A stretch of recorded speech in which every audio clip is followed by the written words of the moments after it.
As chuvas já atingiram 169 municípios, deixaram mais de 1.000 pessoas fora de casa. O presidente Lula anuncia pacote de 18 bilhões de reais em crédito para empresas afetadas pelo tarifaço dos Estados Unidos e diz que o Brasil vai buscar novos mercados.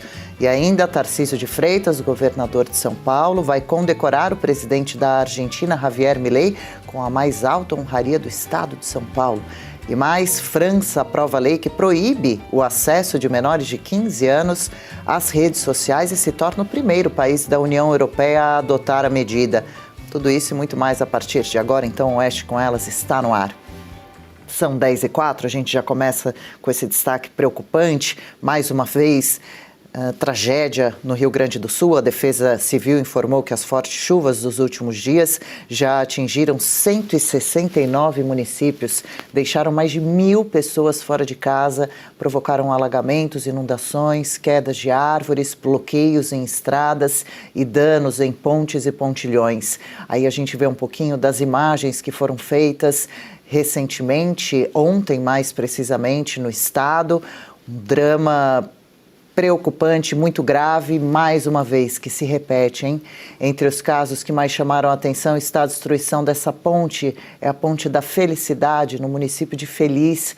A estrutura construída pela própria comunidade após a enchente de 2024, ainda bastante recente, hein? E reconstruída neste ano, foi novamente levada pela força da correnteza, interrompendo o acesso entre comunidades do interior. Os rios Caí, Taquari e Carreiro ultrapassaram a cota de inundação em diferentes regiões do estado, enquanto equipes da Defesa Civil seguem monitorando a elevação do Guaíba, que pode atingir a cota de alerta nos próximos dias em Porto Alegre. Apesar dos estragos, a previsão do tempo indica uma mudança no cenário. A chegada de uma massa de ar frio e seco deve reduzir as chuvas e estabilizar as condições climáticas a partir já de hoje, desta quinta-feira, embora as autoridades mantenham um alerta para áreas que ainda sofrem com excesso de água. Aí a gente vê praticamente uma casa inteira sendo arrastada pela correnteza. Olha isso, uma estrutura inteirinha sendo levada embora. Quer dizer, Bianca, Ludmila, a gente que já acompanhou o drama de 2024, foi tão difícil para o estado tentar se reconstruir. Até hoje, aliás, tenta e pronto. Lá vem de novo mais um desastre da natureza ou é um fenômeno frequente, né? Chuvas fortes sempre vão acontecer. O problema é que o estado não está suportando essa quantidade de água e os moradores acabam sofrendo, perdendo familiares, perdendo suas casas, ficando numa situação muito difícil de vida. Ludmila, a gente espera que o governo, dessa vez, se empenhe em ajudar o estado. A gente vê o governo Lula sempre correndo ajudar a Venezuela, sempre correndo ajudar Cuba, como pode. E aqui, dentro do nosso país, esse estado que já pede socorro desde 2024, vai receber qual tipo de ajuda agora, Ludmila? Então, existem responsabilidades compartilhadas, né, entre o governo do estado, do Rio Grande do Sul, e o governo federal. A responsabilidade não é isolada de nenhum dos dois. O que chama atenção nesse caso é como uma tragédia como aquela de 2024 não fez com que o governo, ou os governos, né, estadual e federal, concentrassem todos os esforços para resolver a questão de maneira mais rápida. Eu estava vendo aqui o motivo pelo qual essa região é sempre muito afetada quando tem essas chuvas fortes. É por conta de uma condição natural do relevo dessa geografia. Ali acontece o que eles chamam de funil geográfico natural. Então, eles tem ali um solo basáltico, que é um solo pouco poroso, então é um solo que não absorve muito a água. A água bate e continua ali circulando na superfície, ela não é absorvida. Então, primeira coisa, tem esse solo pouco poroso, esse solo basáltico, e a chuva ela cai numa região de planalto e vai descendo até chegar no vale. Então, é uma condição geográfica que tende a fazer com que aquela região ali receba essa água, é uma região mais baixa. Então vai sair ali, vai cair a chuva, vai descer, o solo não vai absorver porque é pouco poroso, a água vai se concentrar toda ali e não escoa. Então, assim, existem condições, né, de engenharia, obras de engenharia que você pode fazer para conseguir resolver ou pelo menos mitigar substancialmente essa questão. Eles falam aqui, olha, obras de diques e macrodrenagem. E diz que esse plano, já havia o tal do Plano Rio Grande para fazer essas obras. E eu vi aqui que eles estavam prevendo 14 bilhões de reais para fazer essa obra de engenharia, essa super obra. Mas essas obras têm um cronograma, esse cronograma não está sendo respeitado pelo visto, não me parece que esteja havendo uma cobrança. Agora, certamente, com essas novas tragédias, a cobrança vai intensificar, mas até o momento não estavam intensificando essas cobranças, e agora a obra está ali, inconclusa.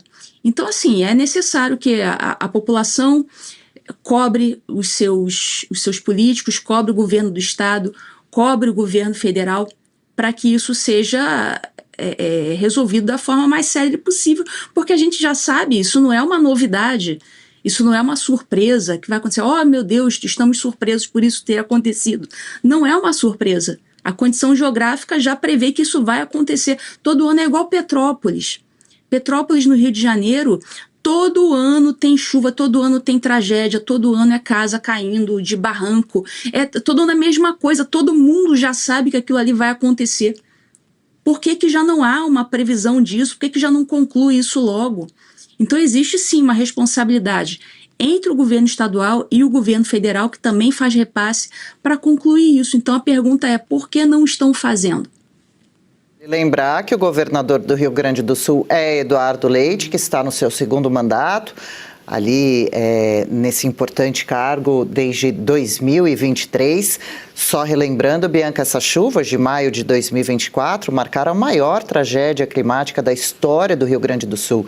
Segundo a Defesa Civil, os números foram bastante impressionantes. As enchentes na época, que foi ontem, podemos dizer, deixaram 183 mortos, 27 desaparecidos. Ao todo, 471 municípios foram atingidos, o equivalente a cerca de 95% das cidades gaúchas. Mais de 2 milhões de pessoas foram afetadas e quase 79 mil ficaram desabrigadas no auge da crise. A capital, Porto Alegre, por exemplo, registrou a maior cheia da história justamente do Guaíba. Agora há preocupação também com o Guaíba, com bairros inteiros alagados. Em 2024, o aeroporto Salgado Filho fechado e graves danos à infraestrutura. As chuvas não vão parar de cair, não há como controlar, mas é preciso e possível preparar o Estado um pouco melhor para essas ocasiões, será que não? É isso que parte o coração, porque olhando essas imagens, a gente não está vendo só um alagamento. Aqui são vidas destruídas, são famílias que estão parando tudo agora e vendo tudo que foi construído ao longo, não só da própria vida, né? Às vezes a vida de gerações anteriores, os pais, enfim, tudo, ó, literalmente ir com a correnteza, sabe, por água abaixo. E isso é de partir o coração, não só por conta da destruição, mas também por conta do que isso vira na sociedade. A gente percebe que o Estado, que tanto cobra impostos, que tão cruel é muito ali com o quanto que precisamos, né, ser... nosso salário, por exemplo, né? A gente trabalha muitos meses para só a parte ali dos impostos ficarem em dia. É assim que a gente vive todos os anos. E olha, em 2024 aconteceu toda essa tragédia, houve um período de tempo, houve também toda uma comoção nacional, a população também se uniu, quantas pessoas foram até para fazer ali, né, botes de resgate, pessoas normais, cidadãos comuns. Enquanto o Estado ainda enrolava e também toda aquela burocracia, vira também palanque sabemos disso. Vira ali uma história de, olha só, também os eventos climáticos e o homem, esse predador, tal, enfim, começa toda essa história ao invés de focar também no que pode ser feito. Porque tem coisa que podia ser feita, que não foi feita, até a gente olha aqui na internet e percebemos que as pessoas, os próprios moradores da região, estão indignados e falando assim, tô aqui, tô sem luz, daqui a pouco meu celular acaba a bateria e eu vou ficar sem comunicação. Pessoal, assim, realmente preocupado, muitos questionando também o governador Eduardo Leite, falando sobre esses recursos que não chegaram, falando também de, aqui é só desespero, precisamos lembrar que só Deus nessas horas, povo, aprendam a votar. Esse é o tipo de comentário, em posts falando sobre o Rio Grande do Sul de um dia atrás. Porque essa é a verdade também, nessas horas a gente conta com o povo, também com as orações das pessoas, vamos orar pelo Rio Grande do Sul, e nos deixa mesmo indignados. Sabe por quê? A doutora Ludmila, ela falou sobre bilhões, né? Bilhões que foram aí destinados para essa tragédia. E aí, gente? E aí? Sempre que eu ouço esses dados, né, esses números, bilhões, aí eu fico logo já pensando, cara, quanto que não foi, sabe, se perdendo desse dinheiro no caminho? O quanto que não foi ficando, né, ali para um conchavo e uma dívida política e corrupção aqui, corrupção ali. Eu fico logo já imaginando, porque eu não tenho dúvida de que isso aconteceu, sabe? Essas coisas dificilmente são investigadas e sabemos como é esse país. Tudo também já vira um jeitinho de se dar bem, né? O jeitinho assim de tirar vantagem. É muito triste porque são vidas que, para reconstruir o que foi perdido agora, sem falar, né, nas vidas, porque aí você não tem nem como recuperar, mas aqueles que conseguirem recuperar vão ter que trabalhar muito e sem contar com a ajuda de ninguém.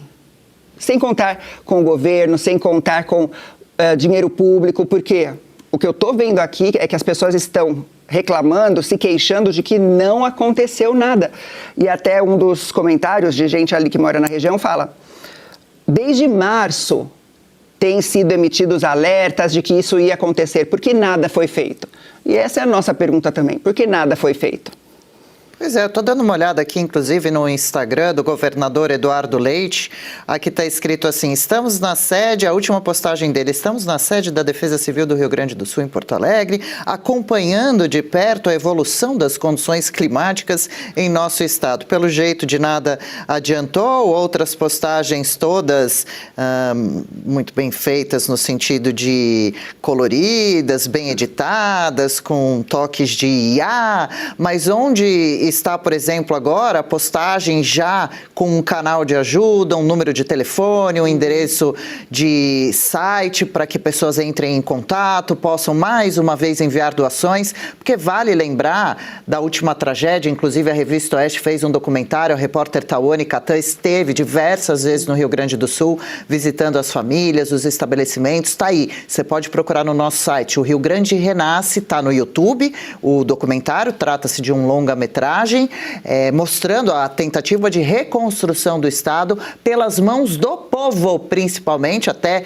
tiveram críticas à época, o povo estava com dificuldade para conseguir ajudar, porque bombeiros, equipes de socorristas diziam que só pessoas credenciadas podiam, mas a própria população e pessoas que saíram de outros estados para o Rio Grande do Sul salvaram diversas vidas de pessoas, crianças, de animais, com as próprias mãos ali, casas que eram abandonadas e que sofriam assaltos, a própria população tentava se proteger por ali de todo esse drama. Peço até que a nossa produção vá me orientando aqui com relação ao que é a imagem de 2024 e o que é a imagem atual, para a gente não fazer confusão, não confundir a nossa audiência também com relação à gravidade do momento. Essas imagens que passam agora são de 2024, para a gente relembrar o que houve, mais uma vez, anteontem, hein? Estamos em 2026.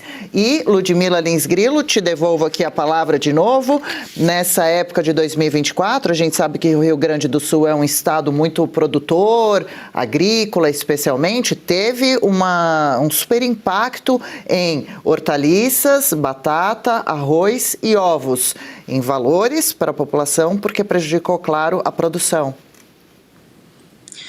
Então, essas imagens aí que apareceram, a gente lembra do que aconteceu naquela tragédia de 2024, como a população foi absolutamente necessária para diminuir o impacto da tragédia. Se a gente fosse depender apenas do poder público para sanar aquilo que aconteceu em 2024, muito mais gente teria morrido, os impactos seriam muito piores. Simplesmente porque o poder público não dá conta de resolver certos problemas. E naquela época a gente viu ali, na prática, da pior maneira possível, como que o poder público é ineficiente.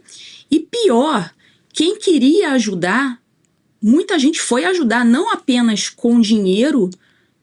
Houve muitas vaquinhas, o pessoal ajudou com grana, mas houve muita gente também que foi lá, arregaçou as mangas e foi lá meter a mão na massa, mergulhar na lama, tirar gente da lama, tirar cachorro, animais. Teve gente que foi lá de jet ski. O pessoal usou o seu próprio material, usou o seu próprio dinheiro, os seus próprios instrumentos para irem lá meter a mão na massa e salvar as pessoas. Simples assim, o poder público não dá instrumentos, não tem meios de fazer isso e precisa, em vez de atrapalhar o particular que está querendo ajudar, porque a gente soube, né, de pessoas que estavam querendo ajudar e o poder público atrapalhava. Então, assume que não tem condição e deixa o particular, então, fazer o seu serviço. Eu estava vendo aqui a legislação aplicável. Eu vi que existe uma lei, que é a Lei 12.608, do ano de 2012, que é a Política Nacional de Proteção e Defesa Civil. Então, esse tipo de tragédia já tem uma lei que prevê algumas ações que os municípios precisam fazer de forma preventiva para evitar justamente isso. Por exemplo, plano de evacuação. Essa lei fala especificamente, exige que municípios mantenham mapeamento atualizado sobre as áreas de risco da municipalidade e prevê que tenha, né, esses locais, como eu falei, que são vales que recebem essa água, que são locais menos acidentados, então recebem toda a água das enchentes, prevê um plano de evacuação. Então, será que esses municípios fizeram esse plano de evacuação, treinaram o povo, treinaram as pessoas, estabeleceram sinais sonoros, fizeram algum tipo de treinamento nesse meio tempo? Eu, sinceramente, eu não ouvi dizer. Eu não soube se isso aconteceu ou não. A gente tem que ouvir a população dessas cidades. E esse cronograma de obras, ele deve ser fiscalizado pelos respectivos tribunais de contas. Tribunal de Contas do Estado, do Rio Grande do Sul, e Tribunal de Contas da União. Então, esse cronograma de obras passa por uma fiscalização do Tribunal de Contas. Então, eu pergunto, o Tribunal de Contas analisou? Alguém levou esse cronograma para ser analisado pelo Tribunal de Contas? O Ministério Público também tem essa atribuição de verificar junto ao Tribunal de Contas se esse cronograma está sendo cumprido, se não está sendo cumprido, por que não está sendo cumprido, se existe alguma justificativa plausível. Então, para isso, a gente tem o Ministério Público. O Ministério Público atuou nesse caso. Então, são perguntas, eu não tenho essas respostas. Então, é necessário que o MP se pronuncie, é necessário que os políticos das regiões afetadas se pronunciem e se mexam para ver onde que ficou faltando ação governamental e ir lá e supra onde ficou faltando, simples assim. E Ludmila, estou olhando aqui no chat, muita gente escrevendo aqui, criticando o governador do Rio Grande do Sul e também deixando aqui, por exemplo, a Aline falou, sim, eu fui retirada de casa à época em 2024 por voluntários. Outra pessoa diz que queriam que ela deixasse os pets em casa, ela e os familiares, para serem atendidos, mas aí ela diz, eu jamais sairia sem os meus animais, ou saíam comigo, ou eu não sairia. Também diz a Aline aqui, pessoal falando sobre a atuação de facções criminosas no Rio Grande do Sul. Mais uma vez, a gente se lembra de que realmente tiveram assaltos, pessoas armadas nas ruas, se aproveitando da situação do desastre de 2024. E também, eu gostaria de pedir mais uma vez a imagem que a gente está exibindo aí repetidas vezes, porque é necessário, da ponte Feliz Cidade, é um nome muito positivo, o da ponte, né? Mas ela voltou, então, a ser destruída pela força da água agora, uma estrutura que ligava as localidades de Arroio Feliz e Picada Cará. Teve as duas cabeceiras, como a gente vê aí, levadas pela correnteza de ontem. A travessia era importante para os moradores porque reduzia o percurso até comunidades do interior do município. A cidade fica a cerca de 80 quilômetros de Porto Alegre. Aí olha só essa curiosidade, Bianca, e também, claro, Ludmila, e você que nos acompanha. Essa história dessa estrutura, dessa ponte, já é marcada por sucessivas perdas causadas por cheias. Em maio de 24, a enchente derrubou uma ponte sobre o rio Caí. 5 meses depois, os moradores se mobilizaram para construir essa passagem provisória, batizada de Ponte da Feliz Cidade. A obra foi viabilizada, sabe como? Com recursos arrecadados pela própria comunidade, por meio de rifas e contribuições espontâneas. A Ludmila justamente falava, nesse período, o que foi feito? Cadê a prestação de contas? Olha, teve enchente em 2024, mas olha só o que fizemos, governo federal, governo estadual, corremos para isso nunca mais acontecer com o nosso povo. Não, a gente tem visto o governo federal sempre correr, ajudar Venezuela, outro dia, mandando MST, alimentos, mandando o que era outro dia também para Cuba, algum tipo de farinha, de alimento para os cubanos que estavam passando por necessidade. Inclusive, a gente viu a Venezuela sofrendo muito com terremotos também, desastres da natureza, e o povo totalmente abandonado, sem equipes de socorro, sem estruturas hospitalares, sem suporte, estrutura para suportar tipos de tragédias que podem acontecer e voltar a acontecer, como nesse caso agora no Rio Grande do Sul. Ainda, Bianca, te passo sobre a ponte Feliz Cidade. Em janeiro de 2025, a correnteza provocada pela chuva levou embora de novo a ponte. Após nova mobilização, a estrutura foi reconstruída e entregue de novo à população em março de 2026. Março, agora, e pronto, acaba de ser atingida mais uma vez. Olha o estado que está. É muito triste, é um absurdo. E olha aqui, em 2024, vocês lembram que teve aquela situação do cavalo caramelo? Foi algo semelhante a isso. E o cavalo caramelo, ele ficou preso num telhado. A Janja fez todo um escarcéu e, né, foi lá a mídia filmar a Janja, e é o que eles fazem com esse tipo de situação. Aí eles fazem fotos, né, criam todo um cenário ali e, sério, tem um cara que é aquele fotógrafo, que eu esqueci o nome agora, mas...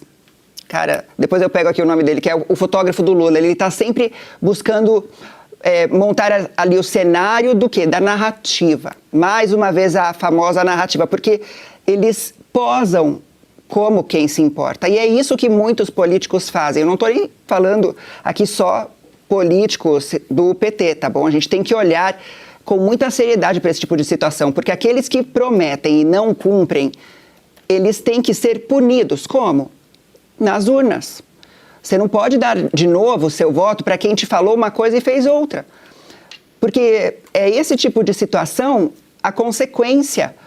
É claro que o clima, você não consegue, né, mudar algo que vai acontecer, uma tragédia ali, uma enchente, enfim, você não consegue mudar isso.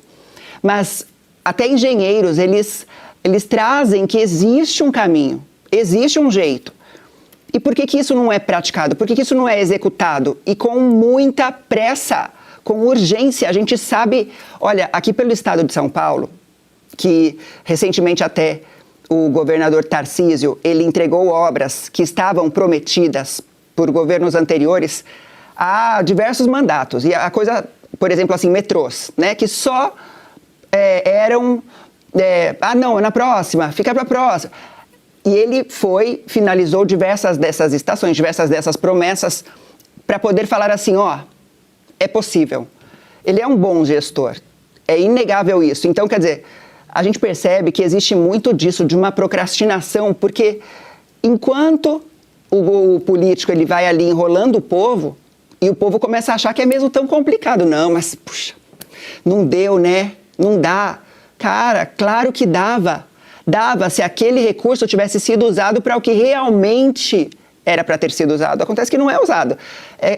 Claro, assim, uma fonte de recursos que eles até talvez celebrem pensando assim, olha, vem aí um baita de um valor para cada um aí, esse tipo de coisa que querem pegar a sua fatia, enquanto isso que tinha que ser destinado, a gente não vê mesmo prestação de contas, como a Adriana disse, cadê? Cadê o que foram bilhões, hein? Bilhões que foram destinados já desde 2024, cadê? Por que ainda tem esse tipo de coisa? E nessas horas, a gente também não tem que ouvir apenas o governo, mas engenheiros sérios, porque eles podem mostrar o que podia ter sido feito para evitar. Não que agora vai ficar só remoendo, né, e lamentando, puxa, não foi feito, mas para que seja feito. Pelo amor de Deus, tem que algo ser feito para que ano que vem não aconteça de novo. Exatamente. E também, cadê o governo federal já se posicionando, já mandando equipes para o Rio Grande do Sul, não deixar que a situação fique mais grave, demonstrando ali apoio, colocando como prioridade essa questão, um assunto interno, um estado que já passou por essa situação mais uma vez, precisando de socorro urgente.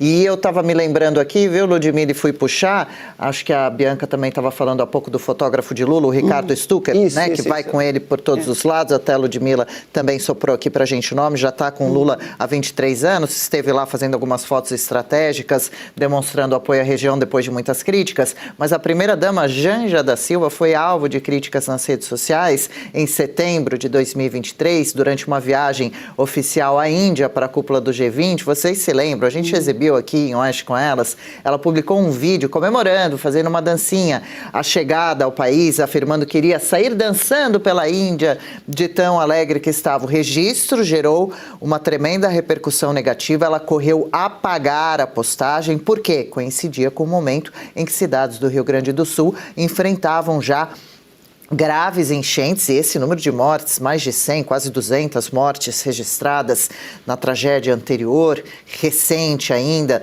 provocadas pelo ciclone extratropical. Daqui a pouco a gente até relembra esse vídeo aqui dela fazendo essa dancinha, e o que me fez lembrar também, Ludmila Lins Grilo, de uma notícia que saiu de ontem para hoje, de que o PT já está se programando para a Janja ser uma das grandes estrelas nessa campanha do partido, nesse nosso ano eleitoral aqui no Brasil. Lud.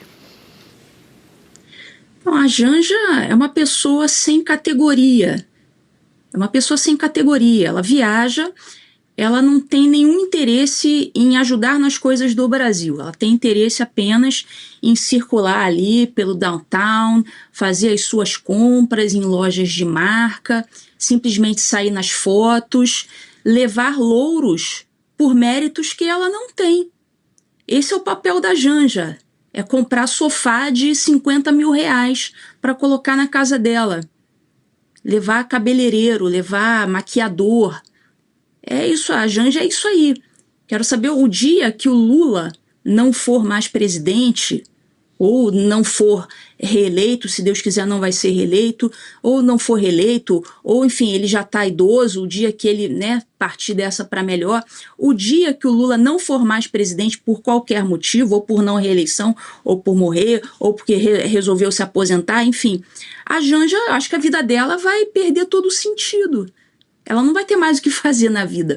Então ela não se constrange de chegar no lugar, em plena enchente no Rio Grande do Sul, chegar fazendo dancinha.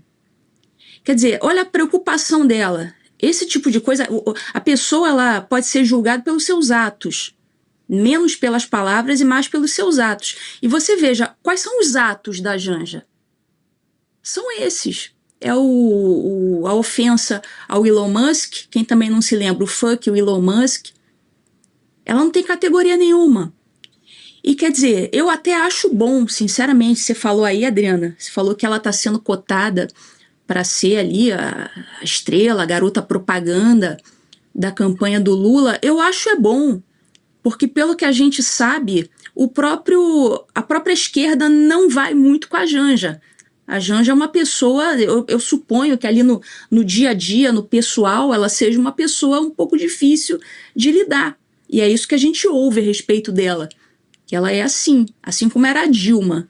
A Dilma a gente ouvia barbaridades de quem convivia ali no tete a tete, no dia a dia ali da convivência. A gente ouve até que ela tacou um cabide num funcionário. Enfim, pelo menos a Janja eu nunca ouvi falar que ela batesse em ninguém. Mas ela não me parece uma pessoa muito simpática e parece não ter a estima da esquerda. Então, eu acho que pra gente, eu acho que é bom a Janja ser garota propaganda, porque ela não me parece que trará muitos votos pro Lula, não. Pelo contrário, eu acho que vai tirar. Então, por essa ótica, eu penso que ela deve ser mantida assim. Eu acho que vai ser bom para a direita e não para a esquerda. Agora, só voltando aqui à questão do Rio Grande do Sul, eu estava vendo aqui, eu queria até pedir se tem alguém aí do chat que seja do Vale do Taquari, que seja dessas cidades. Eu estava pesquisando aqui as cidades que são costumeiramente atingidas pelas enchentes, que são Mussum, Lajeado, Encantado, Roca Salles, Arroio do Meio, Santa Teresa, e tem outras cidades ali, claro, da região que ficam em área de várzea. Eu queria saber se tem alguém aqui do chat que mora nessa região, que possa deixar aí um comentário sobre se as respectivas prefeituras fizeram alguma coisa, fizeram algum tipo de treinamento, algum plano de evacuação em caso de enchente, porque isso aí só quem pode falar é o pessoal que mora nessas cidades, né? Eu não moro nessas cidades. O pessoal aí da Oeste está em São Paulo, então eu gostaria muito de ouvir o pessoal que mora nessas cidades ali dessa região do Vale do Taquari, né, que ficam nessa área de várzea. Queria saber, a prefeitura de vocês fez algum plano? Vocês, né, tiveram aí algum pronunciamento local, ou da Câmara dos Vereadores, ou da prefeitura? Eu queria muito saber, eu queria muito que alguém colocasse aí no chat, alguém da região desse a gente precisa de depoimentos para que esses governantes façam alguma coisa, porque se todo mundo ficar calado, eles não vão se sentir pressionados e não vão fazer nada. Então, eu queria só pedir esse favor aí do pessoal do chat para deixar um depoimento, caso seja alguém da região. Então é isso, vamos continuar aí agora a torcer, pressionar as autoridades e torcer para que essas obras sejam concluídas o mais rapidamente possível. E se você pudesse ter acesso aos bastidores do Sem Filtro e conversar direto com os comentaristas e âncoras da Oeste? Agora, isso é possível com o Clube de Membros do nosso canal no YouTube. O clube foi criado para quem quer dar um passo além e fazer parte de uma comunidade exclusiva. São 3 níveis de assinatura, pensados para aproximar você da nossa equipe. No plano apoiador, você ganha destaque no chat, figurinhas personalizadas e acesso a publicações exclusivas na comunidade do canal. Quer estar ainda mais perto da Oeste? Nos níveis Engajado e VIP, nós liberamos acesso às lives fechadas com nossos apresentadores e comentaristas, nas modalidades mensal ou semanal. Você também participa de sorteios de livros e produtos da Oeste, além de acesso antecipado a vídeos e a uma visão direta dos bastidores do programa Oeste Sem Filtro. Faça parte do nosso clube de membros e tenha acesso a lives exclusivas comigo e com todo o time da Oeste. Se você acredita na importância de um jornalismo livre, independente e comprometido com os fatos, clique agora no botão Seja Membro e conheça todos os detalhes e vantagens de cada plano.